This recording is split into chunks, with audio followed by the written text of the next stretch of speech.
歡迎大家嚟到 MHK YouTube 第3台老鵝營環首期盡量趕俾大家希望唔好大家等咁耐至睇到我哋第3台嘅呢一個嘅節目。咁今個星期呢，點解老鵝仍然都係做呢一個嘅老鵝營環首期？喂，幾時 update 下啲台灣都市傳說大百科啊？又或者世界未破懸案啊，中國邪惡嘅匪夷所思罪案啊，咁樣喂，好多人都等到望穿秋水。咁你同我都係得24個鐘頭，手又得一對，咁仲有其他2個台嘅節目，咁我都盡快噶啦。咁我可以喺度應承大家，老鵝一有時間揾啱題材，戚起條筋係嘛，mood 到即刻就同大家去做。咁有啲網友咧就甚至話：喂，老鵝你好耐冇嗰啲玩具開箱開啲玩具嚟睇下啦咁樣。呢個我都全都有聽到嘅。你哋嘅意見，你哋嘅 request， 我希望盡量可以 entertain 到各位網友嘅需求。但係都係嗰句啦因為都有好多嘅節目，再加上而家個世界嘅局勢風雲變色，好多唔同嘅新聞時事咁喺第一台裏邊咧都用咗好多嘅時間咧去為大家報道同埋分析嘅。anyway， 有拖冇欠絕對會找數。希望大家都滿意我嘅一啲嘅安排，或者即係等下忍一陣。大家見到啦我側邊嘅全部都係黃葉紅葉遍地。秋天就已經嚟到啦。天氣咧，尤其是北美洲去到10月11月嘅呢個時間咧，就份外咧就係蕭殺嘅。一陣咧就係呢一個嘅凄風慘雨嘅呢一個嘅感覺。情緒咧低啲咧喺呢個時間咧都幾難捱嘅。尤其是老鵝呢啲比較感性嘅人啦，有時就會幾 moody 喺啲咁嘅情況。喂，點解我今集咧仍然都係講老鵝營環首期咧？無他嘅。因為喺近排做資料搜集嘅時候咧，其實都揾到好多關於中國嘅華人嘅黑歷史。上集就講過原來我哋遠早商朝嘅時候興活人祭祀同埋食人啦。之前一啲嘅窮人冇辦法養得大佢哋嘅小朋友，就夾硬就係擺喺啲嬰兒塔裏邊等佢自生自滅啦。而我亦都覺得咧，做傳統中國裏邊封建社會裏邊嘅華人嘅女性咧，其實都係好陰功。彷彿幾千年裏邊以嚟咧中國嘅女人咧，都大部分都冇乜人當佢哋係人咁樣。我成日都聽過嫁雞隨雞，嫁狗隨狗。女子呢一個嘅3從4德乜嘢都要聽老公嘅呢一個嘅安排老公走咗就聽仔嘅呢一種嘅吩咐彷彿喺屋企裏邊冇乜地位嘅。而我揾咗一單嘅黑歷史咧，更加咧就係印證咧我所講嘅呢一個嘅睇法。一直以嚟咧，華人嘅女性喺傳統嘅社會裏邊咧，真係幾陰功噶而我今日呢一單嘅歷史講完出嚟之後咧，你都係好替原來我諗好多年以嚟中國嘅女性咧，真係含冤受屈痛苦不堪即係喺度忍受一啲嘅男人或者係家庭裏邊對佢嘅一啲嘅無良或者係不人道冇人權嘅一種嘅對待。僆仔嗰陣時咧，我唔知你哋有冇睇過好多嘅粵語長片咧。都講一啲低下階層封建社會嘅時候好多朋友就即係家道中落又冇錢而個男主角可能就係染上陋習，一係就吹大煙一係咧就係賭錢係嘛，搞到咧即係蝦仔嘅讀書錢又冇係嘛，又冇俾錢俾田租係嘛，又要買依樣買嗰樣，卒之咧就係連爛賭仔就當老婆。即係當咗個老婆出去，就攞啲錢咧，就係過活咁樣。好多時候咧，我哋都會見到阿新馬仔就典當咗阿鄧碧雲。鄧碧雲就即係跟咗另一戶嘅人家跟阿新馬仔咧就非常之咁呢一個嘅落寞同埋一個嘅後悔點解會當咗個老婆即係萬惡都係人為首萬惡都係一個爛賭如此類推係嘛，到最後即係會誠心改過發奮圖強咁樣。以前啲粵語長片都導人向善係嘛，哇衰到唔夠錢當老婆咁都得嘅，哇係咪真係咁冇天理㗎？世界上邊係咪真係有啲咁嘅話衰嘢，話衰老公？咁啲老婆咪好陰公咁當咗俾人係做乜嘢咧？當然粵語長片裏邊就唔會話俾你聽當咗老婆俾人，就以為就真係幫人哋去做下呢一個嘅雜役啊、洗燙啊、種田啊，係嘛，打下家務啊咁樣。實情如果當咗個老婆俾人，我諗90%都係變咗性奴都未定啊！如果大家睇過以前麗的電視，好似係大地恩情啊，定係浮生六傑，定係邊套戲咧，都有講過咧，就係飲醉酒之後咧，就真係冇錢就將個老婆咧就當咗俾人嘅，都有講呢啲咁嘅古仔嘅。咁啊，大家可能會話呢啲喂係咪啲編劇杜撰出嚟㗎？係老作啊、虛構嘅一啲嘅事件咧？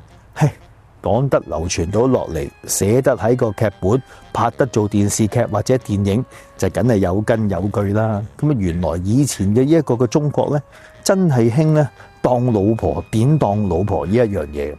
咁啊，而你作為即係個典咗個老婆嗰個人嘅妻子咧，你其實係完全冇 say 嘅，真係好鬼陰公嘅。即係你嫁咗人之餘，係嘛，幫人哋含辛茹苦，咁啊仲要俾人哋咧就係當貨物咁樣去典當咗個嘢，仲要係冇 say。咁呢啲仲唔係 human trafficking 係啲咩嘢嚟嘅咧？咁所以今集嘅老柯刑環首期咧，就同大家分享下中國嘅呢一個嘅典妻嘅黑歷史。咁啊，聽起上嚟咧，即係你真係覺得呢一個嘅民族真係好 pathetic 嚇，同埋咧，即係視人命如草芥之餘咧，就係完全咧就係唔尊重呢一個嘅女性。咁典妻一個陋習，究竟係喺幾時咧就係之後去興起嘅咧？咁原來古書嘅記載咧，喺漢朝嘅時候咧，就已經咧有人咧就係當老婆呢一個嘅情況。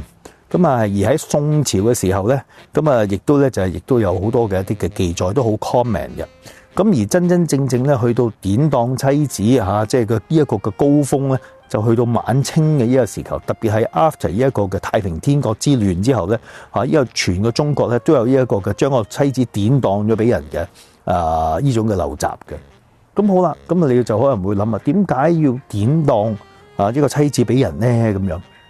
咁啊，即係當然傳統封建嘅中國嘅社會裏邊仲有一種嘅 belief 除咗我頭先所講嘅女子無良便是德呢一個嘅無才便是德啦嫁雞隨雞三從四德係嘛，喺屋企裏邊為老公講嘅嘢馬首是瞻咁啊。其實另外一個我覺得係最老土嘅咧，就係叫做不孝有三，無後為大，個個都要咧就係為自己咧就係續香燈。咁我話知你係李嘉誠啊、沈萬三又或者你係姚明又或者呢一個嘅王祖藍又或者係呢一個嘅賣魚勝定係掃街茂定係點樣無論你有錢定冇錢靚仔定係呢一個嘅醜樣係嘛，高大定係侏儒係嘛，又有學識同埋呢一個嘅目不識丁嘅文盲都好，都係覺得咧你應該要留翻個香爐等慈姑椗係嘛，即係幫呢一個嘅家族咧就係延續香燈咁樣。咁所以咧喺咁嘅基於咁嘅 belief 之下咧如果你娶咗一個老婆生唔到仔，咁啊點有錢嘅人咧就大條道理啦就話哎呀，你真係娶你咁耐翻嚟日做夜做冇停手有恩有鋤叫兩叫，點解你打都冇隻生噶？生唔到仔咁就死火啦！我9代單傳係嘛，成冧神主牌嗱，你嚟你睇下呢一個嘅祠堂係嘛，嗰啲神主牌喺度，你睇下啲祖宗個個望住你睇下你個肚皮唔爭氣嘅，一個仔都冇。咁又或者生嚟生去都係生鮑魚係嘛？你整碌金菇針嚟睇下，針菇嚟睇下得唔得冇個慈姑椗咁點搞咁呢啲嘅麻甩佬咧就大條道理咧，就要續妾啦，就娶妾侍啦，或者係娶啲呢啲嘅繼室或者係再娶多幾個老婆翻嚟咁樣就幫佢咧就日泵夜泵，就希望咧就可以生多幾個有慈姑椗嘅男丁咧，就又係延續嘅一個嘅香燈啦。咁第一就係對婚姻制度係嘛，即係可能葉劉都有講過啦，一夫一妻制絕唔係中國人嘅傳統嘅呢一個嘅理想呢啲嘅外國思想荼毒咗我哋嘅呢一個嘅華人一夫一妻制係你西方世界嘅呢一個嘅係嘛思想嚟嘅啫，關我哋華人咩事咧？我哋傳統嘅華人就真係有一個老公幾個老婆噶啦，咁樣由葉劉講噶，唔係我講噶OK。咁好啦，咁即係喺我個人嘅認為咧，其實就幾麻煩嘅。第一，你會將你自己嗰個嘅家產係嘛，即係嗰個嘅分佈咧就會出事。好多時候咧，因為有幾房嘅女人咧，咁啊，大家都係睇住你嗰個嘅家產咧，就係虎視眈眈，咁啊，卒之咧就搞到一個嘅家族咧就係四分五裂，咁啊人多係嘛，咁啊亦都咧就係口雜，咁啊家嘈又屋閉係嘛，咁啊而且咧即係子女嚇，即係得唔到一個老豆嘅足夠嘅照顧，哇有幾廿房咁啊，有咁多仔女咁樣搞法咧，即係你都可以可想而知咧，細路仔同個屋企人嗰個關係嘅疏離啊，又或者即係怕個老豆啊，又或者啲婦女冇咗個老公嘅一個嘅經濟嘅支柱咧，咁啊就全部咧就即係唔使旨意咧就有飯開，咁啊個個都喺度含辛茹苦咁樣咧就係忍受老公嘅橫蠻無理，咁其實即係一個非常之問題衍生好多嘅麻煩嚟嘅，麻煩會衍生咗好多麻煩嘅問題嚟。咁但係 anyway 啦，咁啊即係延續咗幾千年，咁啊傳統嘅中國都係有呢種咁嘅依個情況。咁好啦，咁啊既然係咁樣咧，嗰啲嘅有錢人咧就喺度諗啊，我就係即係要搵個老婆翻嚟。咁但係有啲咧有錢之餘咧就話唔係好想啊，即係娶個老婆翻嚟就好鬼死麻煩喎。咁啊點咧？咁就衍生咗一種嘅制度出嚟咧，就有一啲嘅窮人啊，如果某個地主係嘛睇中，咦？阿炳佢老婆幾硬淨喎，胸又大嚇，籮柚又大，一定好生養啦見佢喺田度耕田嗰陣時好賣力咁樣。咁阿炳就好似幾貴嘅田租都冇交嘞噃咁啊問阿炳點解啦？咁啊哎呀呢排啲嘢大豐收。我啲嘢賣唔到錢即係賣咗出去啲利錢都唔係好多，冇乜錢交俾阿田主，定係我屋企有事，啱啱阿爸又走咗，即係前一排又病屋企死咗幾個人啊嘛，冇辦法咧就係幫手去耕田咁啊啲生產力又少咗，咁啊 whatever reason 啦，咁好啦，咁阿炳即係你冇錢交咁都唔係辦法噶，咁啊不如咁啦即係你俾個老婆嗱，我用你立個契約，你老婆咧就跟我3年。咁咧就3年裏邊咧，我就俾幾多錢你，好啦。咁如果咧你喺3年裏邊咧有錢嘅，咁你當然可以咧就係攞翻你老婆走。如果冇錢嘅咧，咁啊等足3年幾時幾月幾日啦，咁你老婆咧就係做足晒一個嘅契約裏邊所有嘅呢一個嘅條款，咁我就俾佢翻屋企啦咁樣。咁大家都可以去問啦，咁究竟嗰個契約裏邊即係有啲咩講嘅咧？咁啊當然係要幫佢任勞任怨處理家務做下嘢咁啊吩咐佢做咩嘅嘢佢都要做咁啊亦都當然咧就係要幫佢生仔啦，係嘛？咁啊幫佢生仔，咁係咪攞試管嚟即係攞精子同卵子結合咁啊受孕咁啊梗係唔係啦，咁啊梗係嗰個債主就直接輸入啲精子，而令到呢個債仔嘅老婆懷孕，咁啊然後就自然分娩啦，係嘛？咁樣嘅依個情況，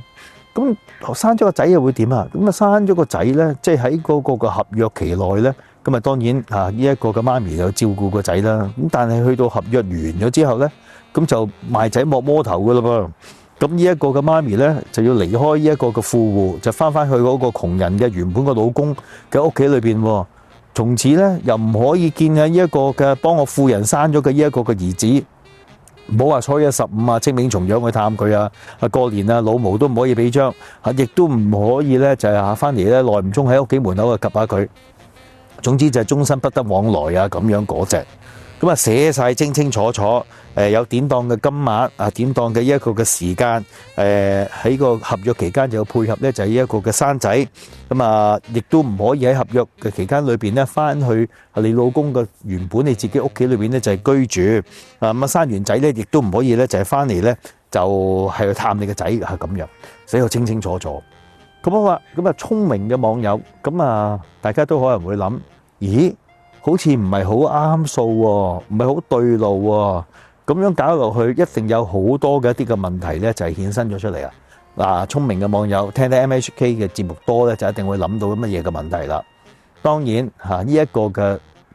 俾老公典當咗嘅呢一個嘅妻子，咁心裏邊就有好多嘅一啲嘅怨恨啦。即係人哋都係人哋嘅屋企嘅女嚟噶，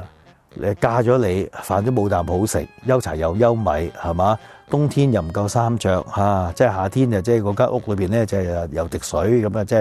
係含辛茹苦。咁而家仲要俾你點咗去俾人，啲錢又唔係歸我嘅，係落咗你個袋，係嘛？咁而我就要喺嗰段嘅時間裏邊咧，就係幫人咧，就係做牛做馬嚇，仲要陪佢夜晚摁完之後咧，就泵大個肚，仲要生埋仔。哇！咁你咪着數晒，我點解會咁蝕底啊？咁你都可以想像得到個妻子嗰種嘅怨恨、嗰種嘅悲憤、嗰種嘅無奈，因為奈何係嘛？唉，女子無才便是德，字都唔識多個係嘛？又冇人又冇物，錢又唔多係嘛？咁你真係完全唔經濟獨立，咁點啊？就好似一件嘅貨品，就好似你去一個當鋪啊，進當啊，阿哥，咁你就金撈就當咗俾阿二叔公，咁啊有錢你就可以贖翻，冇錢就當盡佢啦。咁所以即係，就算個合約完咗，幫人生到仔之後，翻去原本個屋企，你都可以想像呢一個老婆對佢個老公係幾咁仇恨。好啦，你嗰個老公係嘛？個老婆俾人哋玩完，生埋仔係嘛？咁然後翻嚟，你估你個心裏邊又點諗呢？係嘛？架車租咗俾人哋揸，即係當然唔會勁錫啦，係嘛？一陣間0至100係嘛就踩盡係嘛？咁啊踩到6、7千轉咁樣掟彎係嘛？咁你架車都唔方旨意完整得去邊？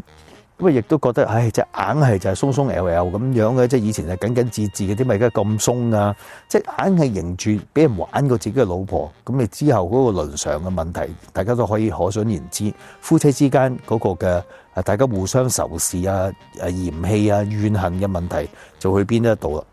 咁好啦，咁啊呢一個當然係其中一個問題啦。另外一個問題就係，喂，你嗰啲女傻噶？即係嫁咗俾個有錢佬，喂！以前鹹蛋都冇日有得好食下，而家去到一啲嘅富戶屋企，食好嘅、着好嘅，唔使擔心啊！即係天氣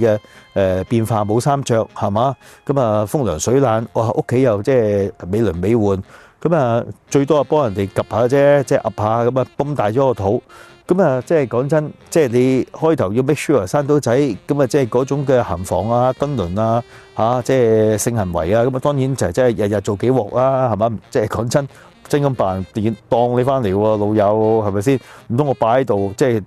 供奉你，擺喺個檀香櫃裏邊係嘛？即係拜三拜根煙沐浴，咁然後接同你去行房，咁即係諗起引起就嚟啦，係嘛？即係得閒又砌下，唔得閒又搞下咁樣，總之有冇時間都要搞下，咁。搞下，你啲人心肉做係嘛？即係做下，哎呀又發覺異常配合，砌起上嚟就有呢一個嘅係好舒服嘅摩擦，做下仲有呢一個嘅感情添。咁啊日久生情之下咧，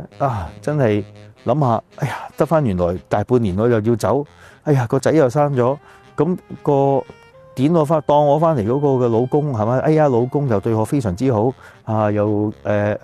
衣食無缺啊，呼寒問暖啊，即係都好感激我幫佢生個慈姑丁啊。哎呀，翻去翻嗰啲貧民區皇后山啊，係嘛？嗰啲嘅簡置公屋啊，嗰啲咁嘅地方，咁點搞啊？有咩冷氣又冇，打風又驚吹落山，係嘛？即係啲屋又薄咁樣，又衫都冇件，咁就賴死唔走就有知喎。咁啊〜賴死唔走，咁啊老公就喂夠鐘咯喎，點解你仲唔翻屋企啊？咁有好多一啲嘅拗撬啊，咁啊亦都係離家出走，死都唔翻去老公嗰度。喂，真係喺個好嘅地方住過，衣食無憂嘅時候，咁啊梗係有呢啲嘅麻煩出嚟。咁而去到呢啲咁嘅麻煩咧，咁就會點咧？咁啊當然即係個老婆點咗俾人，點知自己冇咗個老婆。仲要幫人哋生埋仔，老婆又對你叛變，係嘛？又唔肯翻屋企，咁即知個財主佬又即係由憐生愛，咁啊就立埋佢翻屋企啊，即係買斷佢，咁啊求其俾啲錢你，又想打發你走，咁當然就唔得啦。咁就有啲嘅嘈交啦，輕則口角啦，咁啊跟住動武啦。咁你又窮飲食又唔夠營養，咁你喺富裏邊又人哋又多人，係嘛？咁就梗係唔夠人哋砌啦，唔夠人哋砌咁點啊？咁俾人揼走啦，揼走咁啊點啊？咁啊即係個心就梗係興啦，咁啊諗住咧就翻去報仇啊、復卓啊，咁卒之咧就有好多嘅命案即係殺死個老婆啊，懟冧嗰個當咗老婆嗰個嘅債主啊，如此類推，有咁嘅問題就出咗嚟。咁啊，所以去到元朝嘅時候咧，咁呢種嘅情況咧，當時嘅地方政府咧就覺得喂真係唔係妥當喎。咁樣搞落去，哇！即係好多嘅啲械鬥啊，搞出嘅一啲嘅命案啊、糾紛啊、訴訟啊，無日無之好煩。咁啊，所以咧就想禁咗即係呢一個嘅情況啊，就唔準咧民間裏邊咧就典當老婆。咁但係係嘛，你喺大都裏邊頒個法例出嚟，就係唔準民間裏邊咧就係典當老婆啫。咁但係山都皇帝縣咁啊，去到一定嘅地方裏邊係嘛，咁就都冇計啦。係嘛？人哋都唔理你，係嘛？即係你有你一條嘅規文，即係你有你嘅政策，我有我嘅對策，咁啊撳嚟撳去都搞唔掂。咁啊，而且呢個嘅陋習咧，開始慢慢就變質啦。嗱，頭先我所講過喺封建嘅社會裏邊，最大鑊嘅問題就係不孝有三，無孝為大。無論有錢人同埋窮人都好希望咧，就係延續香燈。咁但係你要娶個老婆，哇！又三書九禮係嘛，又要名門正娶，又有媒人又有擺酒，又禮金，又禮餅乜卡啦咁樣。喂，冇翻咁上下錢，就點樣去娶老婆啊？咁而喺咁嘅情況之下咧，你又要生仔，又要延續香燈，咁樣就點咧？唯有就儲定一個嘅錢，睇下邊個朋友係嘛，真係唔係好掂啊！喂，阿老友啊！你條女都好正啊喎，你又養佢唔掂，不如咁啦，押俾我，呢度一堆錢，咁啊2年，OK，咁啊或者3年，咁啊嗱攞掂個數，嗱俾你老婆同我生個仔，咁啊之後生完仔就放翻你老婆翻嚟，咁樣又得唔得啊？咦，有得諗喎，係嘛？養少個人有啲錢落袋，都咪話唔疏乾喎。咁啊，你有幾多錢啊？咁啊，10兩銀得唔得啊？10兩銀，你睇我老婆幾大波，10兩你冇嘢係嘛？餵奶都唔止啦。咁啊，18兩啦，哎呀，邊有咁多啊？15兩要唔要行？咁啊，15兩啊，15兩啊，3年啦咁樣。咁啊，3年好啦，睇下你啦，丙，算係你。咁又會有咁嘅一個情況出現咯，就儲定個錢，睇下邊個人係又搭需要水嘅，就同佢睇中佢個老婆咧，就揾一啲嘅媒人咧，就幫手咧，就去同佢傾掂數，就當即係攞咗人哋個老婆翻嚟，攞咗啲錢咧，就去要咗人哋老婆幫佢繼續香燈啊咁樣嘅呢一個情況。哇！咁可以即係呢一個嘅陰公，即係啲老婆係完全係冇 say。咁啊，而當時嘅咧，要行到呢一種嘅做法咧，亦都有媒人啦，又有聘禮啦，即係又有咧就係有生到仔又有紅包啦，即係呢種係如此類推。咁啊，有晒定晒契約，有晒呢一個嘅contract 合同啊咁樣，有晒呢一個嘅 procedure 有晒呢一個嘅流程。咁而喺咁嘅情況之下咧，即係呢種嘅民間裏邊嘅陋習咧，係禁都禁唔嚟，係咪？咁啊仍然一直都去延續落去，甚至乎去到呢一個嘅清朝嘅時候咧，再有發展到有一個嘅有趣嘅地方就係當時有啲譬如寡婦老公就係死咗啊，咁就冇計啦，要過活就點咧？就自己租自己出去啦嚇。咁啊邊個需要part time 老婆嘅？又或者係短期嘅呢一個嘅新抱嘅短期嘅老婆仔嘅，咁咧就可以咧就佢自己掛牌自己出去咧就係典當咗出去。咁啊亦都係當然有一啲嘅媒人啦、媒人婆啦，係幫手咧就係去育成呢啲咁嘅買賣嘅。咁而去到清朝嘅時候啦，咁啊已經咧就唔係咧就係有錢人家咧就係租人哋嘅老婆咧就係幫佢生仔，係嘛？即係已經啲財富可能係冇集中偏埋一邊，咁有錢嗰啲已經唔想租人哋嘅老婆，情願我即係3妻4妾係嘛，即係多啲老婆，突顯我自己嘅一個個巴閉買斷即係唔好用人哋用過嘅嘢係嘛，即係娶啲小老婆翻嚟。咁而呢種嘅租妻嘅情況咧，就去到咧反而係窮人之間嘅流傳嘅一個嘅陋習，因為養唔起老婆嘅就要當咗個老婆出去。OK， 娶唔起老婆嘅又要延續香燈嘅咧，就係咧租人哋嘅老婆幫佢生仔，咁就變咗喺窮人之間呢種嘅勾當啦嚇。我冇錢，咁啊唯有將個老婆咧就拱咗出去，就俾人哋用下生下仔。咁啊我冇錢養一個人租一個老婆嘅咧，娶一個老婆咧就唯有租人哋嘅老婆咧，就短期咧就係嘛，崩大人哋個肚，咁然後咧就令到可以有繼有香燈係呢啲嘅情況。咁大家就會問啦，咁點解啲咁多嘅呢一個嘅窮人嘅咧？咁樣咁大家都知道啦，中國係一個嘅以農立國嘅國家，一直以嚟咧真係重農輕商，所有嘅一啲嘅窮人咧，咁其實就都係一啲嘅農人嚟嘅。咁啊，做農夫就有幾樣嘢啦。咁第一，當然要睇時局嘅呢一個嘅穩定啦。咁如果時局係好多戰亂啊、戰火連天啊、咁啊影響到嘅農作物嘅一個嘅穩定性同埋一個嘅收割嘅一個時間啦。如果天氣唔好多天災旱災啊、暴雨啊、山洪爆發啊、地震啊咁樣，係嘛？咁啊亦都係影響到呢一個嘅農作物。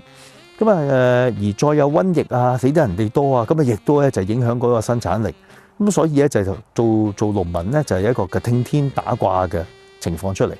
咁而去到中國嘅中後期嘅太平天國之亂咧，哇！全個國家死咗幾千萬人，哇！啲人就流離失所地區啊、城市啊、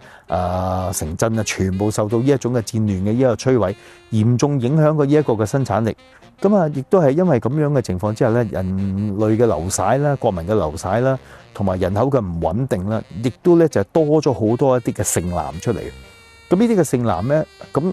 即係俾傳統嘅呢一個嘅思想係要影響，個個都要想繼有香燈。咁但係又冇錢即係去儲老婆，咁就唯有咧就係拼命咁樣咧就係儲錢。儲夠足定程度嘅錢咧，睇下邊個有仔咧就養唔掂個老婆咧，就將個老婆按出嚟嘅時候咧，就接咗嚟做，就幫佢哋生仔。不過太平天國嘅中後期咧，之後嘅中國咧嘅清朝嘅晚清嘅時候咧，呢一個嘅典當妻子嘅陋習啊，呢種嘅唔馨香嘅做法咧，就係喺嘅整個中國裏邊咧，就係非常之普及嚇，同埋咧就喺農民啦，同埋一啲嘅窮等人家裏邊咧，就好容易咧就係見到。咁啊，邊啲嘅地區裏邊係最興呢種嘅典妻嘅玩法咧？咁啊，當然即係陳志嘅家鄉福建啦，OK，咁啊亦有呢一個嘅浙江啦、甘肅啦、東北嘅遼寧啦，呢幾個地區咧都好興呢種咧典妻嘅呢一種嘅做法。咁啊，總之天災戰亂天災人禍家破人亡咁一啲冇財冇勢嘅人咧就娶唔到老婆，就唯有咧就用呢一種嘅典妻嘅方法咧，就希望咧就可以咧就去繼有香燈啦。嗱，晚清嘅時期咧，其實都希望咧就係禁止呢種嘅典妻嘅呢一種嘅陋習。咁所以咧當時一啲嘅官咧就同啲識法律嘅人即係研究點解法例上面點可以令到呢啲嘅陋習可以停止咧？咁當時佢哋話我哋一於睇下佢班嘅木嘴係嘛？睇下邊啲立啲契約嘅。如果大家真係有立過契約，又話幾時幾日就點咗自己嘅老婆，按咗自己嘅老婆出去俾邊個黃大富，咁黃大富咧就俾翻幾多兩呢一個嘅李小丙，咁然後咧就李小丙咧就喺呢段時間裏邊咧就即係將個老婆咧就交咗俾呢一個嘅黃大富，黃大富咧就喺呢個時期裏邊咧就可以即係用個老婆生仔性愛係咪都可以做咗。嗱，咁即係換句話講，大家無論債主同債仔都有共識，喺一個嘅金錢裏邊咧，將佢個老婆咧就係販賣咗出去，咁就構成一個嘅犯法啦，係嘛？兩個都有共識嘅，有晒契約，有根有強，係嘛？咁喺咁嘅情況之下咧，一經咧就係判罰兩個嘅涉事嘅麻甩佬無論科水嗰個同埋收水嗰個都要每人打80大板，咁而且咧交收嘅呢一個嘅金錢咧，全部都收歸國有，收歸官有，係仆街。咁即係換句話講即係啲錢咧就跌咗落啲官嗰度啦。可憐嘅呢一個嘅老婆咧，係1蚊都冇得收，亦都冇精神上同埋肉體上面嘅呢一個嘅賠償。咁喺呢一單嘅案件裏邊咧，只可以講聲大人真係明察秋毫啦。咁乜嘢着數，乜嘢賠償，乜嘢嘅呢一個嘅損失都冇得咧，就係賠償翻俾佢。咁好咯喎，咁即係亦都咧就好奇怪嘅咧，都唔知係咪啲官咧就係玩嘢係嘛？你有你嘅對策係嘛？就俾啲有錢人咧喺呢一個方向上邊咧就有啲走盞位走法律啦。如果咧你嗰個契約淨係寫明咧唔係生仔嘅，